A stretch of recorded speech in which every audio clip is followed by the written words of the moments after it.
Alright, so I'm obviously a little bit late to this. It came out 24 hours ago, but we did get a blog post by Aaron Keller, which features a ton of information. Now, I'm going to try to make it kind of time sensitive in the sense of I'm just going to read out the blog post, then give my thoughts afterwards. So I'm going to front load the information so you guys can kind of consume it all and hear it all properly. Alright, let's get into it. So this is just fully the blog post.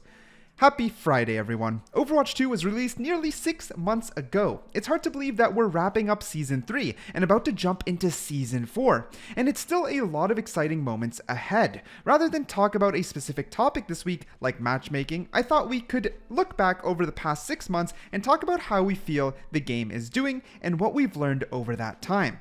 For those that have been with us since day one, this may feel like it's covering familiar territory. I appreciate you sticking with me while we recap the last 6 months. Speaking of talking, one of the biggest complaints we've heard from players is that we're not doing a good job communicating about the game. We've been focusing on turning this around and have put a lot of energy into giving players information about the game, both in terms of what's coming and what we're thinking. We plan to continue this for the foreseeable future, and we're talking about ways to further improve our communication with you. For instance, we'd like to publish roadmaps that extend beyond the next season to give you an idea of what to expect from the game in the longer time frame. We hope to talk more about this and our plans for other future seasons in April. Another common topic has been the state of support heroes. A common and accurate complaint was support heroes felt consistently picked on. This feedback is something the team has been working on addressing since before launch. To do so, we tackled the problem from a few different angles.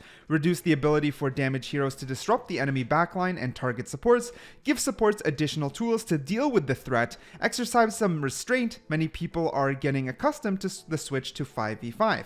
To start, DPS heroes lost their speed passive, and a number of flanking heroes got nerfed. We also added survivability to support heroes, buffing their role passive, as well as making changes to specific heroes to increase their durability. Changes like Zenyatta's kick and Brigitte's shield buff are examples of this working very well. While some, like Mercy's Guardian Angel change, we believe we overcorrected, something you'll see addressed in Season 4. The way we went about these changes was to preserve the playstyle of support while addressing the core issues. With what we've learned since launch, we feel that support role is in a much better place now and will continue to improve as we add 2 new heroes to their ranks in Season 4 and 6. Next, let's talk collabs. We all loved and appreciated your reaction and excitement for our One Punch Man collaboration. Full transparency, we were a little worried about blending another universe, even one as cool as this, into Overwatch. When we first announced the collab, we talked about our values and how we'd like to handle events like these, and players seemed to agree with us. The popularity of the event has given us the confidence to do more collaborations, and we're hoping to premiere another large collab later this year.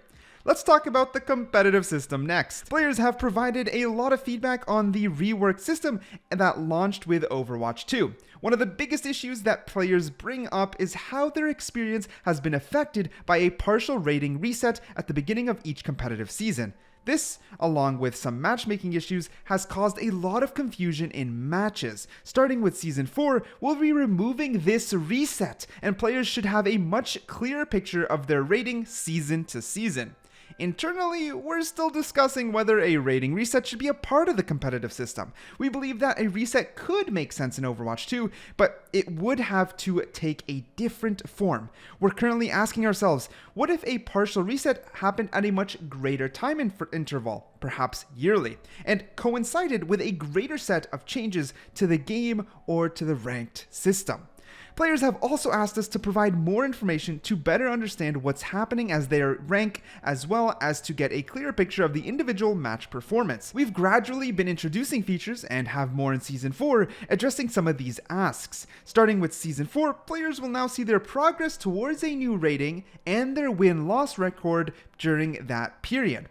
We're also looking at some information about the overall team skill range and balance of a particular match at this point. We've decided to not display ratings for individual players by default. Last topic, and we feel like this one's the most important one, we're highly focused on feedback from players who say that the game feels unrewarding and doesn't do a great job of recognizing their investment. Addressing this feedback touches almost every aspect of the game. We think that there are a few broad areas that these conversations cover. Players want to feel rewarded for their time playing the game.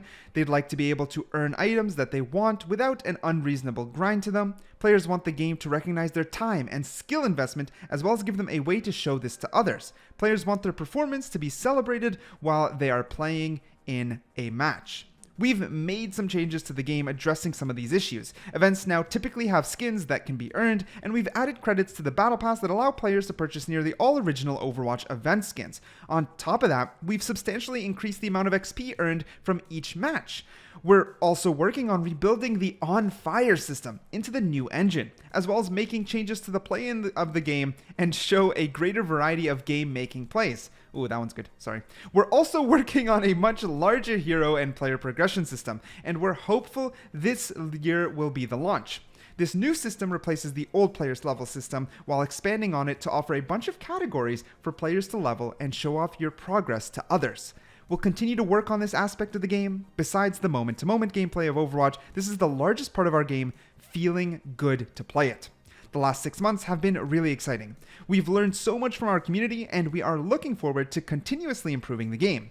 It probably goes without saying, but we're eager to share what's to come in Season 4 and beyond. There's so much more in 2023. Have a great weekend, and see you in game.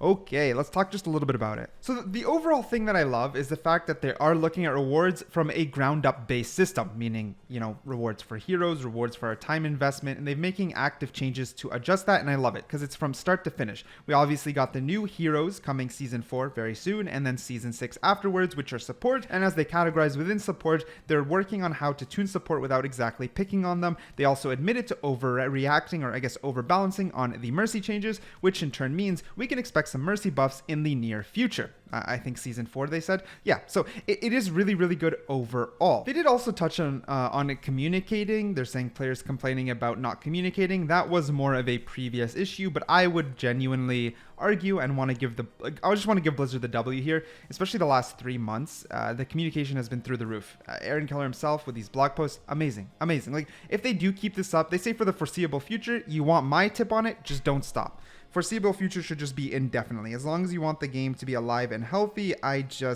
wouldn't mess with this. It's so important for the game's health and longevity that they need to keep up with it. It's the way we stay updated. It's the way the community stays hyped and engaged in the content itself.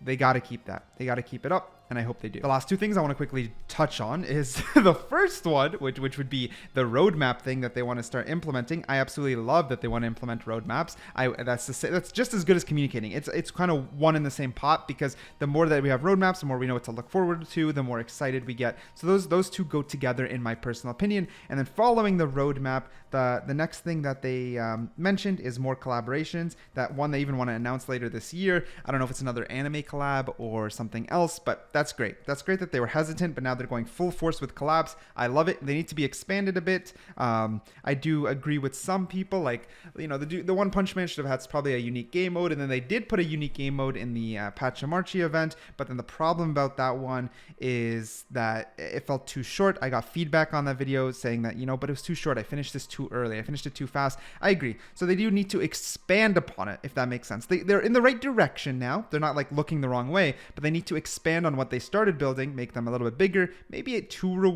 few more rewards. Like One Punch Man had a little bit more reward to it, maybe add a little bit more than that, and then make a game mode like Pachamachi, but then expand, get a little deeper, so it doesn't end too quick, but the grind doesn't feel fatigued. And the way you do that is by adding more rewards, so players get consistent hits of, dopamine. They get consistent hits of rewards without making that grind, but that's how you can lengthen out an event, if that makes sense. How to increase the length without increasing the grind. Anyways, that concludes the news for today.